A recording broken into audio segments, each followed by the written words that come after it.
My child-free wife demanded I send my orphaned sister away, so I divorced her and left her begging for my forgiveness. I, 32M, never expected my world to turn upside down in a single phone call. I was at my office desk sorting out monthly reports when I got the news.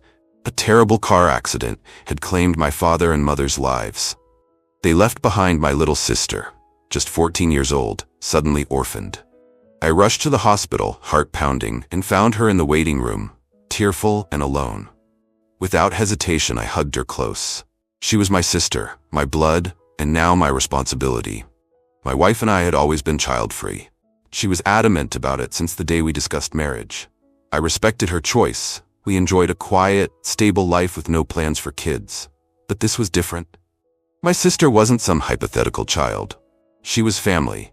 My wife was at home when I returned that evening, my sister beside me, both of us still in shock and grief. I explained the tragedy, my voice trembling. My wife listened, arms folded. I said gently, "My sister will stay with us now, at least until we figure out guardianship and long-term plans." She narrowed her eyes. "What?" "No," we agreed. "No children." Confused, I replied, "This is an emergency. She has nowhere else. She's my sister." My wife scoffed. "You can't just bring a kid here without my permission." I stared in disbelief. "It's my family, and a tragedy happened. She's a minor. I'm her closest relative." My sister stood silently, head bowed, tears on her cheeks. She'd just lost our parents, and now she was hearing rejection from my wife. That night, tension crackled in the air. My wife insisted I send my sister to a foster home or find some relatives far away.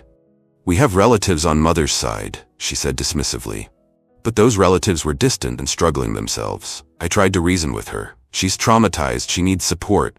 I can't dump her with strangers." My wife's entitlement emerged in full force. "I never signed up for this," she hissed. "You promised me no kids. You fixed this mess without involving me." I looked at her, stunned. My sister's presence, my parents' death, just a mess to fix? I spent that night comforting my sister in the guest room, while my wife stomped around, furious. The next morning, I tried talking calmly. "She'll stay temporarily, let's work out a plan." My wife shook her head. "No, either she leaves, or I do." That ultimatum lit a fire in my chest. She forced me to choose between my orphaned sister and maintaining a child-free bubble. She showed no compassion, only entitlement to a life uninterrupted by tragedy. I realized I'd never truly known how cruel she could be. If she expected me to betray my sister, she had no idea who I was. I decided then I would protect my sister at all costs. If my wife wanted a war, I'd give her one. I'd explore my legal rights, guardianship, even divorce if necessary. My sister needed me, and I wouldn't abandon her for anyone's selfish comfort.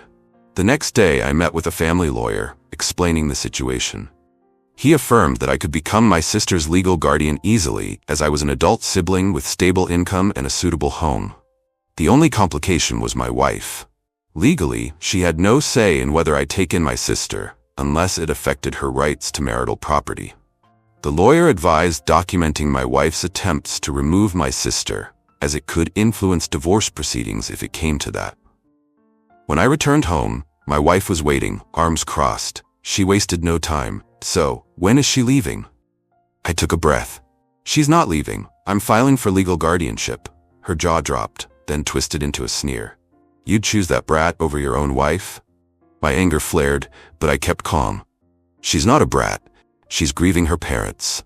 My parents. If you can't understand that, then we have bigger problems." She tried entitlement tricks, threatening to move out, insisting I pay for her separate accommodation, demanding I send my sister to boarding school.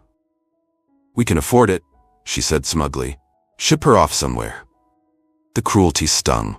My sister listened from the hallway, tears welling up again.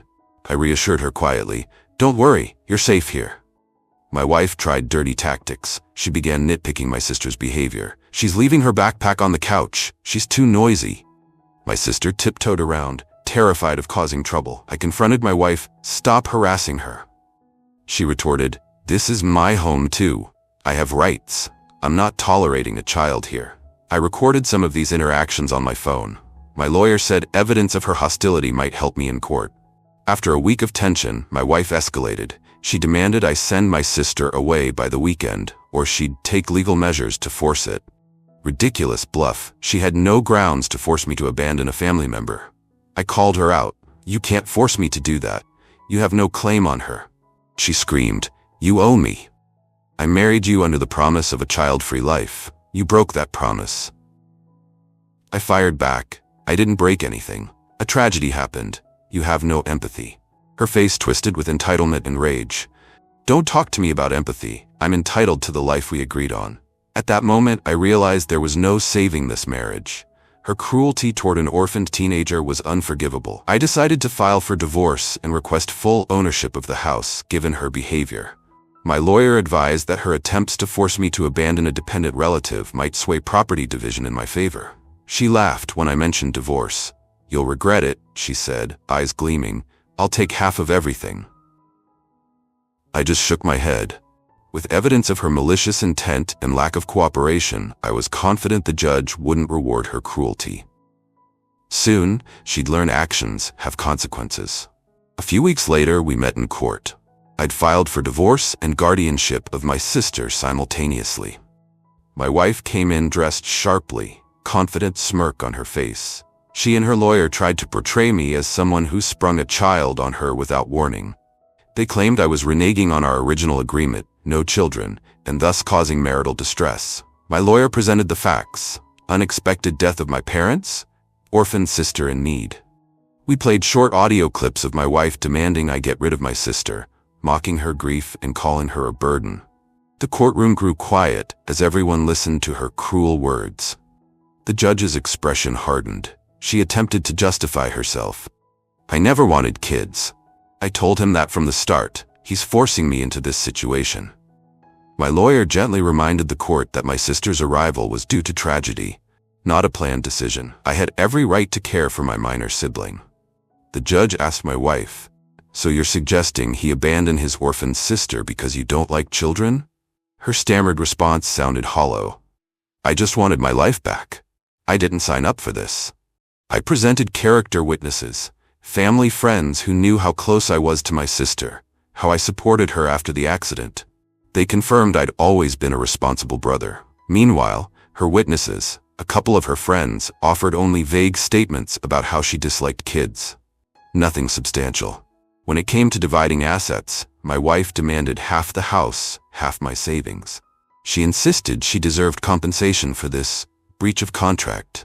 The judge frowned, noting her apparent lack of compassion and the fact that she was trying to profit while refusing to show basic human decency. My lawyer highlighted her attempts at emotional blackmail and her hostility toward a dependent minor. The judge considered this carefully. In many states, marital property is split equitably, but a judge can consider misconduct.